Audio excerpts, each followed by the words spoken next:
So, ABC method, yung personal branding. So, ginagamit na rin to sa social media. Hindi lang to sa hindi lang to ah, sa hindi lang to sa marketing, hindi lang to sa hindi lang sa marketing to, ginagamit din to sa social media. Social media marketing, to be specific.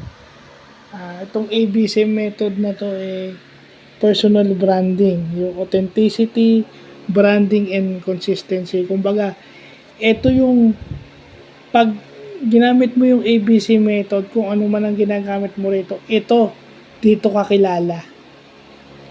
So, pag nakita nila yung ABC method na ginamit mo, papasok sa isip nila na ikaw tong taong na to, ikaw to, dito ka nila kilala. Kumbaga, ito yung personal branding, yun yung reputasyon mo towards other companies and other people and even in social media. So, dito na papasok yan.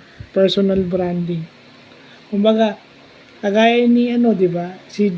Example ko na lang, si Jiggy Manigat. Jiggy Manigat, lumipat siya ng TV5.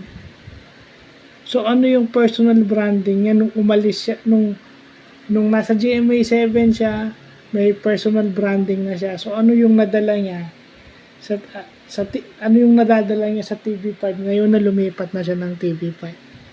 So, yun. Ganun lang din naman yun, personal branding. Hindi lang yan sa pag-apply sa trabaho o sa mga job interviews. Kasi sa sa mga naghahanap ng trabaho, yan, meron kang dadalang personal branding.